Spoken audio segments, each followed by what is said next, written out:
mendengarkan podcast ini.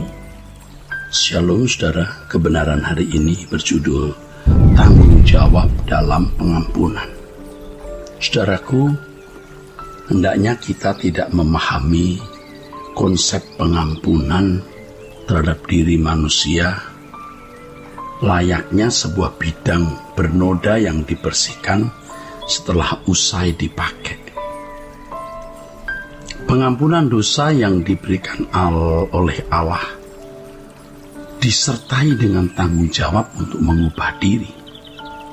Seperti yang telah dikemukakan, pengampunan yang diberikan Allah memiliki mekanisme yang berangkat dari tatanan yang ada dalam diri Allah.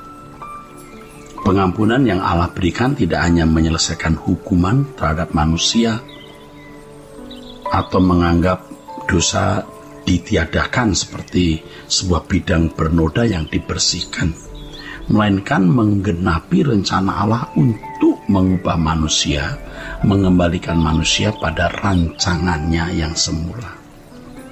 Pengampunan merupakan awal dari penggenapan rencana Allah, bukan tujuan akhir dari keselamatan. Allah menghendaki setiap individu yang berbalik kepadanya untuk menyesuaikan diri dengan kehendaknya, atau harus menyesuaikan diri dengan kehendaknya. Anugerah Allah harus direspon dalam kesadaran penuh guna memahami kehendak Allah dan mengaplikasikannya secara konkret. Pemahaman akan kehendak Allah tersebut akan menuntun pada kesediaan untuk melepaskan beban dan dosa. Ya, dosa bertalian dengan pelanggaran hukum Allah. Dosa di sini dapat berwujud perbuatan melanggar hukum sehingga membahayakan sesama. Sedangkan beban menunjuk atau berbicara mengenai percintaan dunia yang mengikat hati. Beban yang mengikat hati, beban yang mengikat orang percaya membuat orang percaya tidak dapat memindahkan hati ke kerajaan surga. Orang percaya diparkir dalam kenyamanan di bumi tanpa mengarahkan pandangannya pada kerajaan surga. Sepintas orang yang terikat pada beban tersebut dapat terlihat baik, bermoral, dan diterima di masyarakat. Ia tidak menyadari bahwa dirinya berada di bawah pengaruh kuasa gelap yang membuatnya tidak memenuhi kehendak Allah dan rencana Allah. Saudaraku sekalian, tanggung jawab dalam menerima pengampunan meliputi 3 hal. Pertama, seorang yang hidup dalam pengampunan Allah, ia bertanggung jawab untuk hidup dalam pengampunan. Hidup dalam pengampunan berarti menyadari kesalahan atau ketidaktepatan yang dilakukan, kemudian bergerak menuju apa yang baik, berkenan, dan yang sempurna. Untuk mencapai hal ini, pertama-tama harus rela melepaskan dosa yang terekam di dalam daging. Daya pikat dosa dalam daging membuat manusia terikat padanya sampai tahap tidak dapat terlepas. Ini mengerikan, saudara. Dosa tersebut dapat berupa keinginan daging yang meliputi kuliner, seks, dan kesenangan jasmaniah tertentu. Untuk melepaskan dosa untuk melepaskan dosa, seseorang harus menyangkal diri. Proses penyangkalan diri adalah proses penolakan terhadap segala keinginan dosa yang timbul akibat cita rasa jiwa yang telah lama diasuh oleh dosa. Cita rasa dalam diri orang itu akibat dari asuhan dunia ini, pengaruh dunia ini. Kita harus berani mengkhianati daging kita untuk menyembuhkan diri. Hanya orang-orang yang rela kehilangan kesenangan daging, orang-orang yang rela kehilangan kesenangan daging yang dapat hidup dalam pengampunan Allah. Yang kedua, seseorang yang hidup dalam pengampunan Allah, ia harus meninggalkan dunia dengan segala kesenangannya.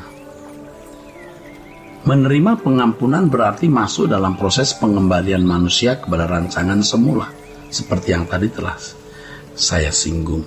Manusia yang kembali pada rancangan semula adalah manusia yang bukan hanya bermoral baik, tetapi tidak terikat oleh apapun.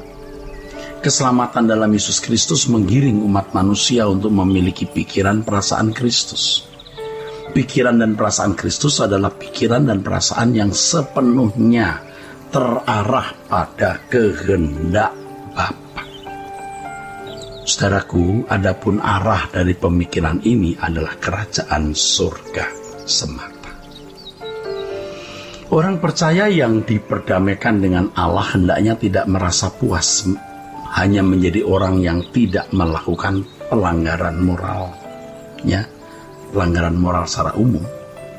Setiap orang percaya harus bertekad untuk hidup terpisah dari dunia dengan menanggalkan segala kesenangan-kesenangan. Kesenangan orang percaya akhirnya hanya memuaskan hati Allah.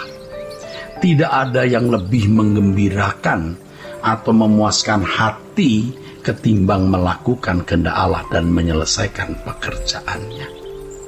Dan inilah, saudaraku, yang mestinya menjadi agenda hidup kita satu-satunya. Ketika kita meninggal dunia menutup mata nanti, kita baru akan lebih menyadari betapa berharganya orang-orang yang selama hidup menjadi kesukaan hati Allah, yaitu orang-orang yang hidup melakukan kehendak Allah. Jadi pengampunan diberikan agar manusia mengalami perubahan. Perubahan itu menjadikan manusia yang selalu menyenangkan hati Allah dalam segala sesuatu yang dilakukan. Ya. Yang ketiga, yang terakhir, seseorang yang hidup dalam pengampunan Allah, saudaraku, wajib hidup dalam pengampunan terhadap sesamanya. Wajib.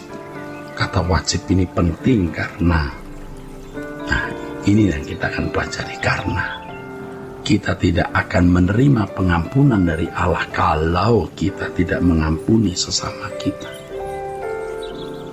Setiap orang yang menerima pengampunan Allah tidak boleh menyimpan kesalahan sesamanya, siapapun. Apakah itu orang jauh atau orang dekat, saudara, pasangan hidup, orang tua, anak, atau siapapun. Ya, bukan berarti lalu kita mentolerir perbuatan salah, ya saudara. Tetapi pengampunan di sini artinya kita bersedia tidak membalas kejahatan dengan kejahatan. Seperti yang dikatakan Tuhan Yesus dalam Matius pasal 6 ayat 12, ampunilah kami akan kesalahan kami seperti kami juga mengampuni orang yang bersalah kepada kami. Saudaraku, perhatikan dalam ayat ini pengampunan terhadap sesama menjadi tanda seseorang menerima pengampunan Allah. Oleh karenanya, seseorang yang hidup dalam pengampunan Allah harus hidup dalam perdamaian dengan semua orang. Ya, tentu saja kadang-kadang orang yang memusuhi kita menyakiti kita, tapi kita tidak membalas kejahatan dengan kejahatan, tidak membalas kejahatan dengan kejahatan, dan jangan sampai kita yang memulai pertikaian dan keadaan tidak berdamai dengan sesama. Hanya dengan hidup dalam perdamaian dengan semua orang, kita dapat sempurna hidup di dalam pengampunan Allah. Saudaraku sekalian, pengampunan dosa yang diberikan oleh Allah disertai tanggung jawab untuk mengubah diri. Jadi kalau orang tidak mengubah diri, berarti dia tidak mengerti maksud anugerah yang Allah berikan, maksud pengampunan yang Allah berikan.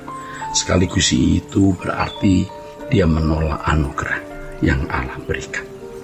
Kiranya kebenaran hari ini memberkati kita sekalian. Sola Gracia.